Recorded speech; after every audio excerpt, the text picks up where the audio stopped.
Bonjour à tous, merci de nous rejoindre. Les principaux titres développés dans votre édition du 12 juin. 22 tonnes d'aide destinées aux sinistrés des fortes intempéries qui ont touché la wilaya d'Ilizi sont acheminées vers les zones sinistrées. Une délégation interministérielle est également sur place. Une production estimée à près de 30 000 quintaux est attendue cette année à Saïda. La campagne moisson-battage est jugée positive dans la région. On en parle dans ce journal. Et on parlera également de tourisme. Nous verrons comment certaines régions se préparent pour accueillir les estivants. Nous parlerons également du renforcement des capacités hôtelières à El Olma. Bonjour à tous et bienvenue. Tout d'abord, une caravane de solidarité du Croissant Rouge algérien de 22 tonnes d'aide destinée aux sinistrés des fortes intempéries qui ont touché la wilaya d'Ilizi a quitté hier matin Alger en direction de cette wilaya. Il a été enregistré 730 familles touchées dans la wilaya sinistrée, dont 90 au niveau du chef-lieu de la wilaya et de 640 dans la région de Djanet, dont 60 familles sinistrées à 100% selon la présidente du Croissant Rouge algérien, Saïda Benahbiles. Le CRA a pu collecter en un temps record 22 tonnes d'aide humanitaire composée de 2500 couvertures, de vêtements, de 350 colis alimentaires chacun, d'une valeur de 8000 dinars, de 60 000 bouteilles d'eau pour les habitants de Djanet, ainsi que des ustensiles de cuisine, une équipe médicale composée notamment d'ophtalmologues, de dermatologues, de spécialistes des maladies transmissibles a également été envoyée. Par ailleurs, une délégation interministérielle s'est dépêchée sur les lieux. Elle est arrivée hier pour se concerter avec les autorités locales sur les moyens et mécanismes à mettre en place pour mieux prévenir à l'avenir contre ces risques majeurs. Une réunion ministérielle tripartite regroupant l'Algérie, la Tunisie et l'Égypte sur la situation en Libye s'ouvre aujourd'hui à Tunis. Le ministre des Affaires étrangères, Sabri Boukadoumi, prendra part. La rencontre, qui s'inscrit dans le cadre de la concertation permanente entre les trois pays voisins de la Libye, sera l'occasion de passer en revue les récents développements de la situation dans ce pays, de coordonner leurs efforts pour encourager les parties libyennes à faire taire les armes, de choisir la voie du dialogue et de retourner à la table des négociations. Les coupures d'électricité, un problème majeur auquel est confronté le citoyen, surtout en cette période estivale où la consommation électrique augmente. Plusieurs projets sont réalisés à travers le pays pour augmenter la capacité de production en investissant dans de nouvelles centrales électriques.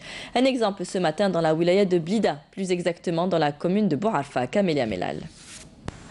Chaque été, c'est le même scénario. La hausse des températures engendre une forte consommation d'électricité et par conséquent des coupures récurrentes.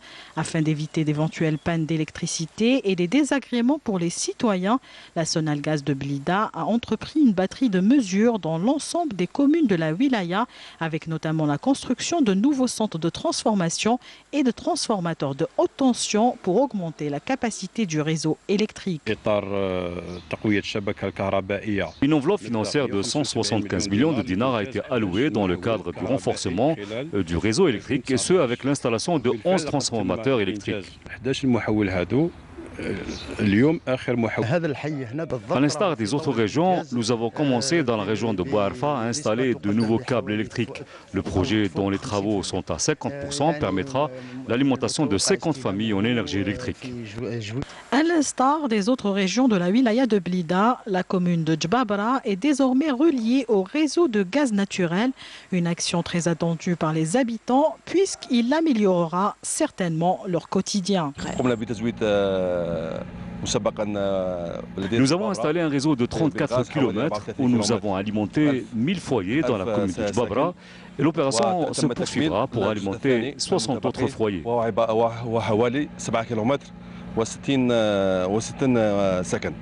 Ces différentes réalisations ont pour objectif le renforcement des capacités de distribution de l'énergie électrique et du gaz naturel à travers le territoire national, notamment au niveau des régions isolées.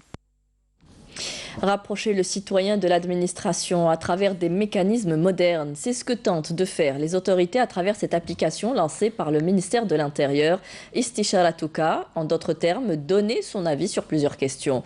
Une réunion de coordination s'est tenue hier par le ministre de l'Intérieur où plusieurs chapitres ont été examinés, comme les préparatifs à la saison estivale, le développement dans les régions frontalières et les axes stratégiques de développement des wilayas délégués. Flabraz. Istisharatuka, cette nouvelle application a un rôle actif et majeur puisqu'elle permet aux citoyens d'exprimer son avis et d'être consultés sur les affaires relatives au développement local, améliorer le cadre de vie, définir les attentes, notamment les projets de proximité qui nécessitent une priorité dans le financement. Cette application donc a pour objectif d'instaurer la transparence pour consolider les principes de la démocratie participative et concrétiser ces mécanismes. Le gouvernement s'attelle à son application à travers la modernisation des procédures pour renforcer la relation citoyen-administration. L'autre priorité du ministère de l'Intérieur, les préparatifs en cours pour la saison estivale pour assurer la sécurité et le confort des estivants.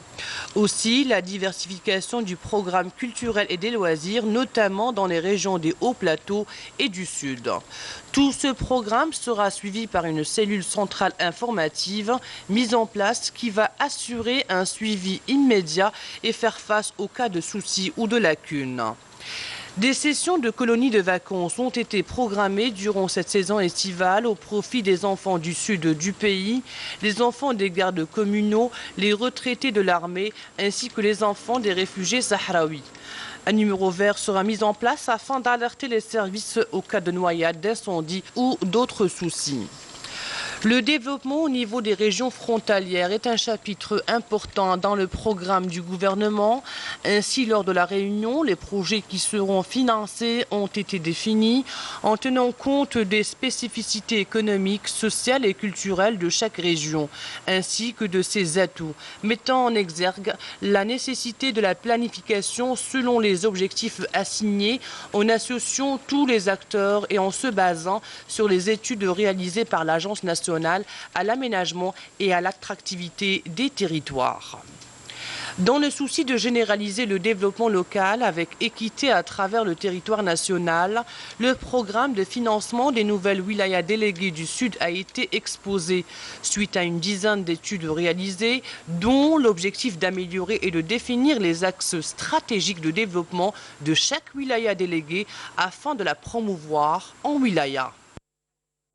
Une production estimée à près de 30 000 quintaux est attendue cette année à Saïda. La campagne moisson-battage lancée en ce début de juin cible une superficie totale de plus de 1000 hectares irrigués. Shinsrin Ben Saïdi. Une production estimée à plus de 29 000 quintaux de céréales est attendue cette saison dans la wilaya de N'Ama. La campagne moisson-battage, lancée en ce début de juin, cible une superficie totale de plus de 1000 hectares irrigués destinés à la culture du blé dur, de l'orge, du blé tendre et de l'avoine. Cette année, le plus grand rendement est celui du blé dur avec 20 quintaux. Vient ensuite le blé tendre et l'avoine avec une production estimée à 25 quintaux que nous allons remettre à l'Office national de céréaliculture.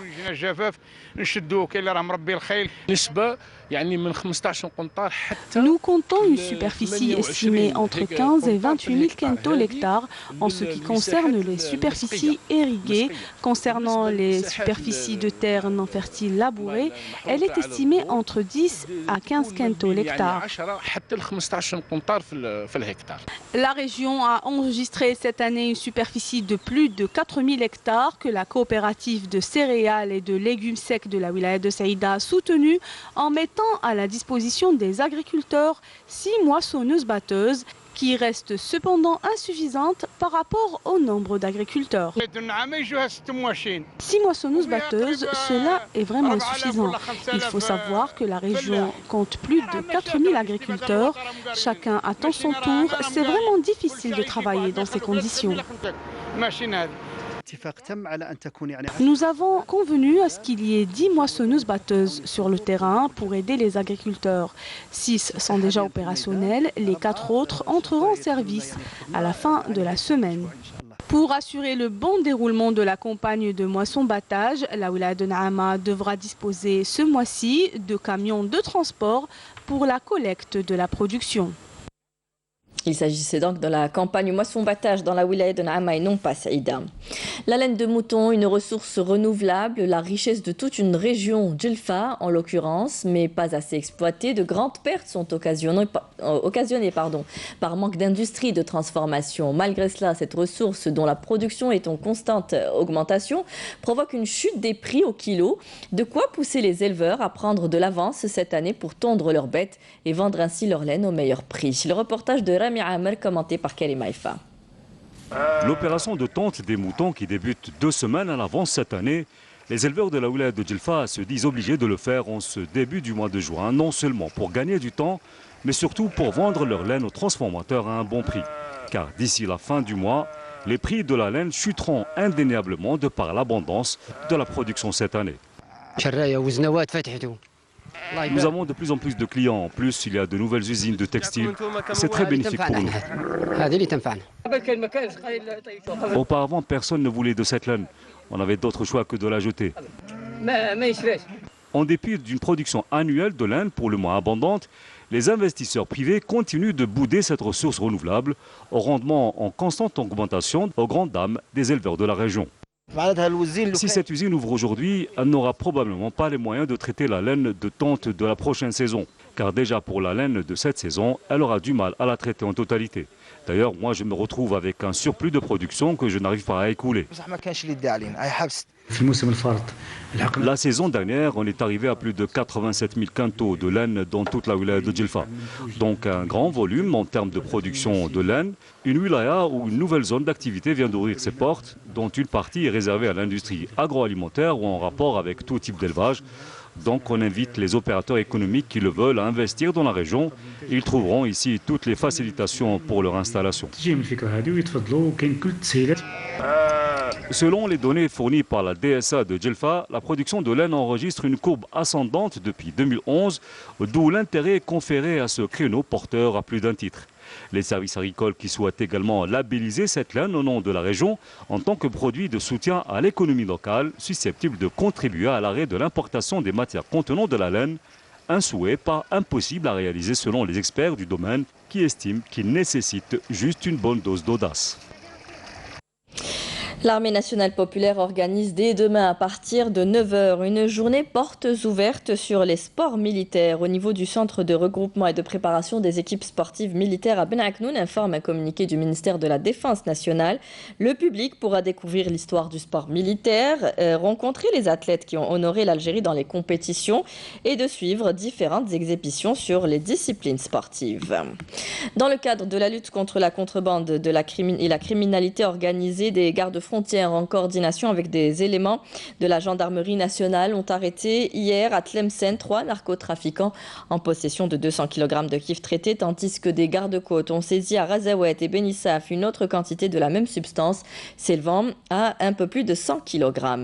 Dans le même contexte, un détachement de l'ANP en coordination avec des services des douanes ont saisi à Borj Beji Mourtar 23 kg de kif traité, ainsi que des éléments, alors que des éléments de la gendarmerie nationale ont saisi près de 8 kg de la même substance détenue par un narcotrafiquant à Sétif. D'autre part, des détachements de l'ANP ont appréhendé lors d'opérations distinctes menées à Janet, Tamanasset, 39 orpailleurs ainsi qu'un camion chargé de mélange de pierres et de l'or brut, tandis que des éléments de la gendarmerie nationale ont découvert El Tarf, un atelier de préparation d'armes artisanales, et ont saisi près de 590 grammes de kif traité, un fusil de chasse, des outils de remplissage de cartouches, une quantité de munitions et divers autres objets, informe toujours le communiqué du ministère de la Défense nationale. Et dans le cadre de la lutte contre la criminalité, 2251 personnes faisant l'objet de mandats de justice ont été arrêtées durant les 5 derniers mois de l'année en cours à travers tout le territoire national, selon la Direction générale de la Sûreté nationale, précisant que ces actions s'inscrivent dans le cadre de sa nouvelle approche de réduction du potentiel criminel. Parmi les infractions retenues, nous citerons le trafic et commercialisation illicite de stupéfiants et de substances de psychotropes, homicide volontaire, vol, association de malfaiteurs, contrebande, faux et usage de faux, abus de confiance et atteinte à l'économie nationale. À l'étranger, au Soudan, le mouvement de désobéissance civile a pris fin ce mercredi, lancé pour maintenir la pression sur les militaires au pouvoir. C'est en bref et résumé par Naïma Haouch. La vie reprend doucement à Khartoum au lendemain de l'annonce par la contestation de la fin du mouvement de désobéissance civile lancé pour maintenir la pression sur les généraux au pouvoir. Après 3 jours de quasi-paralysie de la capitale, un représentant de la médiation éthiopienne a annoncé hier soir que le conseil militaire et le mouvement de contestation qui réclame un transfert du pouvoir aux civils avaient accepté de revenir prochainement à la table des négociations. La défense anti-aérienne syrienne a abattu ce mardi des missiles israéliens dans le sud du pays. L'agression est survenue vers 2 h du matin contre le secteur de Tel Hara, dans la province de Daraa, située non loin du plateau du Golan, en partie occupée et annexée par Israël. L'agence officielle syrienne a précisé que les dommages se limitent à des dégâts matériels et qu'il n'y a pas eu de pertes humaines. De violents affrontements ont opposé ce mercredi à Hong Kong des policiers tentant d'empêcher des manifestants de faire éruption dans le parlement de la ville, où des dizaines de milliers de protestataires dénonçaient un projet du gouvernement d'autoriser les extraditions vers la Chine. Le président de cette assemblée, dominé par les députés pro-Pékin, a annoncé que les débats étaient reportés à une date ultérieure. Un chagrin d'amour de poisson, ça existe. Des chercheurs du CNRS à Dijon prouvent que les poissons monogames deviennent pessimistes après un chagrin d'amour. Pour cette expérience, ils ont utilisé un céclidé zébré, un petit poisson qui forme des couples stables dans le temps, et ils ont observé leur temps de réaction face à des signaux positifs, négatifs et neutres, lorsqu'ils sont avec leur partenaire et lorsqu'ils sont seuls. Plus le temps de réaction est long, plus l'état émotionnel du poisson est déprimé.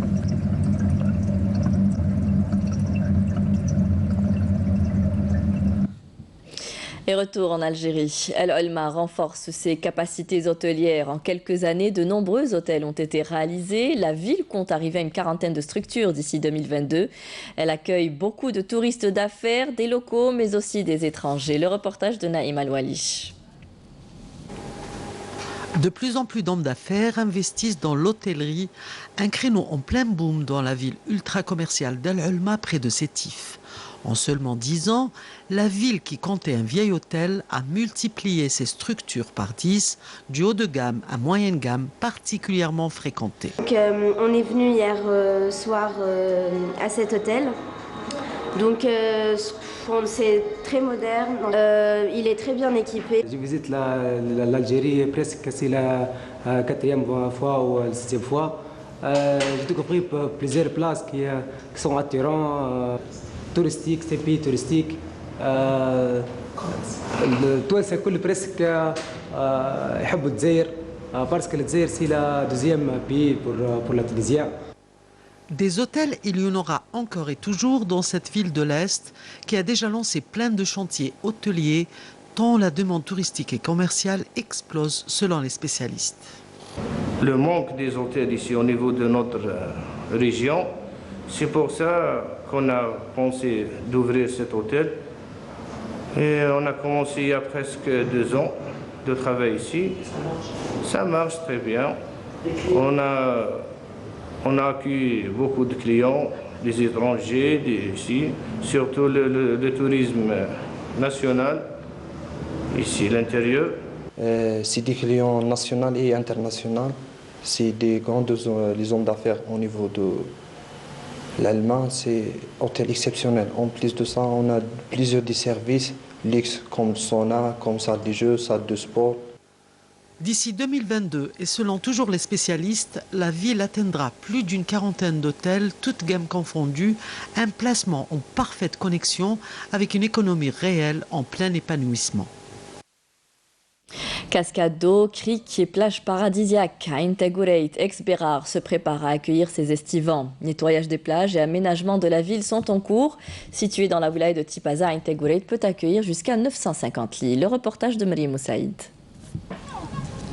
Ain Tagoureit, anciennement appelée Bérar, est une commune de la wilaya de Tipaza. Riche de plages de sable fin et de criques féeriques, Ain Tagoureit se prépare tranquillement au démarrage de la saison estivale. Tout commence par le nettoyage des plages, ramasser les déchets et tout planifié pour accueillir les estivants à la recherche de calme et de beauté. Le centre-ville se voit lui aussi donner un coup de lustre. Et surtout, le joyau de la commune, la cascade de Ain Tagoreit, qui ravit tous les estivants et touristes de ses eaux cristallines à l'abri des feuillages denses des arbres qui l'entourent. Un travail de fourmi qu'effectue Djilali Djarboua, le maire de la commune. Il veille au bon fonctionnement et à la valorisation et à la réputation nationale de sa commune.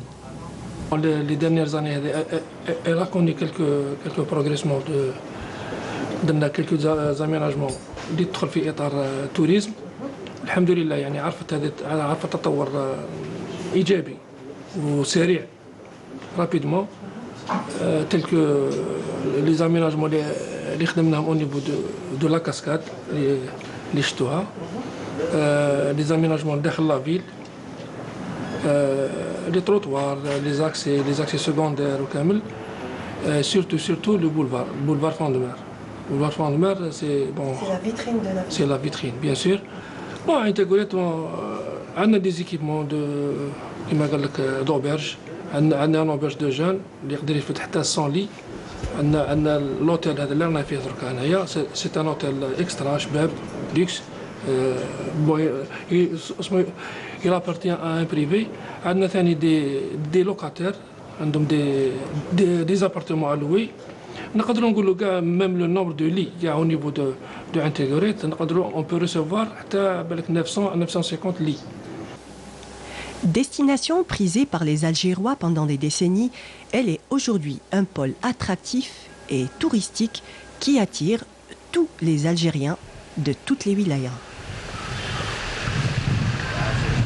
La tapisserie d'El Mnia, un savoir-faire artisanal qui tend à disparaître. Malgré les dispositifs de soutien mis en place en faveur des femmes artisanes et les efforts des anciennes tisserandes, les jeunes filles boudent cette activité et préfèrent se tourner vers des secteurs plus rentables. Manel Boutouaba. Le tissage et la broderie ont fait autrefois la gloire de la région d'El Mnia. Ces métiers sont aujourd'hui en voie de disparition. Seules quelques gardiennes des traditions tentent tant bien que mal de perpétuer ce savoir-faire. Madame Ouden fait partie de cette génération où le métier à tisser était un équipement domestique ordinaire présent dans tous les foyers. Elle exerce depuis 40 ans et forme depuis 23 ans d'autres jeunes femmes à cette forme d'artisanat qu'elle défend farouchement. Quand un acheteur prend un tapis de chez nous, sachez qu'il aura un produit raffiné et de qualité.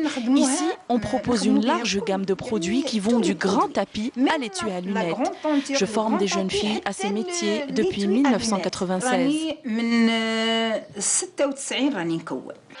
Chaque tapis, chaque produit artisanal raconte une histoire et porte entre ses brins les valeurs culturelles et sociales locales.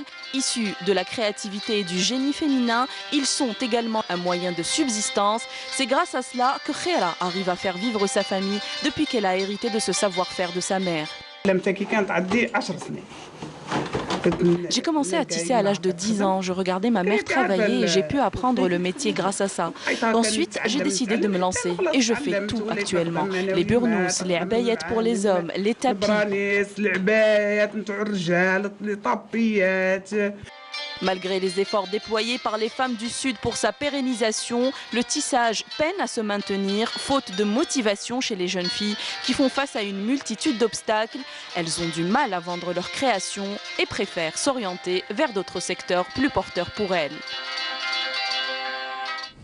Un reportage réalisé par Souhila Zidour.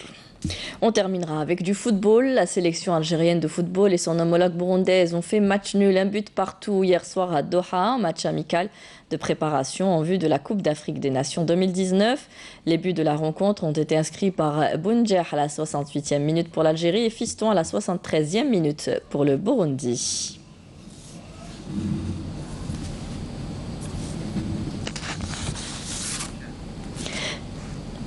Et je vous propose d'écouter à présent les déclarations des joueurs et du sélectionneur national après match. Là où je pense qu'on a progressé dans l'approche et tout ça, c'est que là on est dans presque les mêmes conditions qu'en Égypte, mais c'est que notre premier match amical.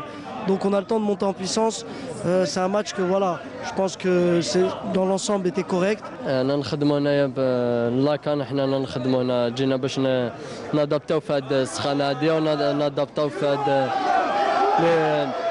الحالات هذوما ان شاء الله نزيدوا نخدموا مازالنا دي ماتش ان شاء الله نزيدوا نخدموا اكثر باش نكونوا جاهزين ان شاء الله الله كان. Maintenant je vous dis on est arrivé, moi je me suis pas préparé pour jouer contre le Burundi, je me suis préparé pour jouer contre le Kenya. Donc les séances restaient assez on va dire avec du volume, de l'intensité. Et je suis pas encore, on n'est pas encore dans la phase d'allègement. Bon, là on va commencer à un petit peu baisser d'intensité pour être un petit peu plus. On s'approche du match du 23, donc c'est une autre étape de la préparation qui rentre en jeu. Et les hommes de Djamel Belmadi disputeront un second et ultime match amical face au Mali le 16 juin à Doha avant de rallier le Caire le 18 juin pour prendre part à la CAN 2019. C'est la fin de ce journal. Merci à vous tous de nous avoir prêté attention. Vous pouvez revoir tous nos programmes sur les adresses qui s'affichent en bas de votre écran. Tout de suite, vous retrouverez Mina Abed pour les prévisions météo et rendez-vous ce soir avec Amina Zahouf pour le journal à 19h. Très bonne journée à tous. Au revoir.